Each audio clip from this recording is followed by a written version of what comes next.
UNICEF India आणि पत्र सूचना कार्यालय यांच्या संयुक्त विद्यमाने आज मुंबईत बाल्यावस्थेतील असंसर्गजन्य आजार अर्थात एनसीडीज या विषयावर आधारित कार्यशाळेचे आयोजन करण्यात आलं होतं। आरोग्य क्षेत्रातील तज्ज्ञ तसंच व्यावसायिक यांना राज्यात वाढत्या संख्येने आढळणाऱ्या बाल्यावस्थेतील एनसीडीजच्या स्थितीसंबंधी महत्त्वाचे विचार सामायिक करण्यासाठी आणि या आजारांना परिणामकारक पद्धतीने प्रतिबंध करून त्यांचे व्यवस्थापन करण्यासाठीच्या धोरणाबाबत या कार्यशाळेने एक मंच उपलब्ध करून दिलाय। समाजात या आजाराविषयी जागरूकता निर्माण करण्यासाठी संवादाची भूमिका अत्यंत महत्त्वाची आहे हे ओळखून या सत्रामध्ये आरोग्य क्षेत्रातील माध्यम प्रतिनिधींना समुदायांशी परिणामकारक पद्धतीने सहभागी करून घेऊन बाल्यावस्थेतील एनसीडीज संबंधित सामाजिक जनजागृती करण्यासंदर्भात मार्गदर्शन करण्यात आले। महाराष्ट्रातील अलीकडच्या काळात बाल्यावस्थेतील असंसर्गजन्य आजार ही एक छुपी आणीबाणी सदृश स्थिती झाली आहे।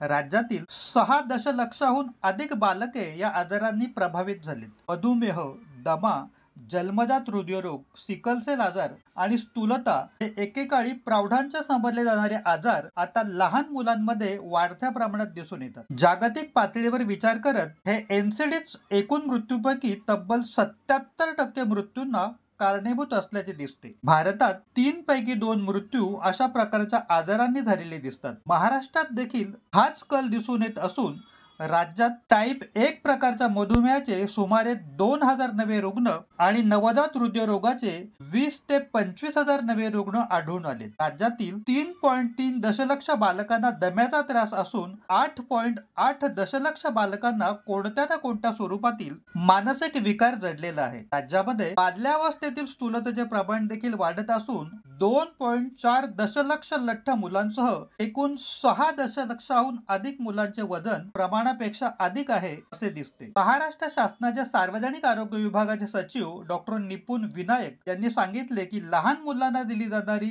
एनसीडी उपचार सेवा मजबूत करण्यासाठी राज्य सरकार वचनबद्ध आहे। शाळांमध्ये केली जाणारी तपासणी वाढवणे, अत्यावश्यक औषधे सर्वांना मिळतील याची खबरदारी घेणे आणि जिल्हा स्तरावरील उपचार सुविधांमध्ये सुधारणा यांना आमचे तातडीचे प्राधान्य आहे। प्राथमिक आरोग्य केंद्रामध्ये गर्भावस्थेपासूनच काळजी घेतली गेली तर अशा आजारांना प्रतिबंध केला जाऊ शकतो असे सांगून डॉक्टर निपुण विनायक म्हणाले, समाजाच्या प्रत्येक स्तरापर्यंत विशेषतः दुर्लक्षित वर्गापर्यंत पोहोचण्यासाठी आपण सर्वांनी मिळून एकत्रितरित्या काम करण्याची गरज आहे। कार्यक्रमात बीजभाषण करताना केंद्रीय माहिती आणि प्रसारण मंत्रालयाच्या पश्चिम विभागीय महासंचालक स्मिता वत्स शर्मा यांनी सांगितले, बाल्यावस्थेतील एनसीडीज म्हणजे केवळ आरोग्यविषयक समस्या नव्हे, हे आजार शिक्षण, कुटुंबाचे उत्पन्न तसेच मानसिक स्वास्थ्यावर देखील परिणाम करतात। योग्य काळजी घेऊन व्यवस्थित करता येऊ शकणाऱ्या आजारांसाठी कोणत्याही बालकाची शाळेत अनुपस्थिती होता कामा नये अथवा त्या बालकाला एकटेपणा जाणवावा लागू नये। राज्यातील लहान मुलांचे आरोग्य त्या राज्याचे भविष्य निश्चित करते। युनिसेफच्या महाराष्ट्र शाखेचे प्रमुख संजय सिंग यांनी सांगितले, पणातील एनसीडी सध्याच्या काळातली सगळ्यात जोखमीची पण फारशी माहिती नसलेली आव्हाने दर्शवतात। एनसीडीज म्हणजे अदृश्य साथ असून या आजारांचे वेळेत निदान होण्यावर भर देऊन महाराष्ट्राने सुरू केलेली मोहीम आणि सर्वसमावेशक उपचार पद्धती हे देशाच्या उर्वरित भागासाठी उत्तम उदाहरण आहे। समाजाच्या प्रत्येक स्तरावरील प्रत्येक बाळाला निरोगी परिपूर्ण जीवनाची हमी देण्याच्या महाराष्ट्र सरकारच्या प्रयत्नांमध्ये सहभागी होण्याची संधी युनिसेफला मिळाली। या आजारांचा प्रभाव रुग्णालयांपुरता मर्यादित राहत नाही। अशा मुलांच्या कुटुंबियांना वाढता उपचार खर्च, जिल्हा आरोग्य केंद्रात वारंवार जाणे तसेच त्यांच्या मुलांना शाळेत आणि समाजात वावरताना येणाऱ्या समस्या या सगळ्याचा सामना करावा लागतो अशी माहिती त्यांनी दिली। नागपूरच्या एम्स रुग्णालयाने युनिसेफच्या मदतीने बालपणातील एनसीडीज साठी दवाखाना सुरू केला आहे।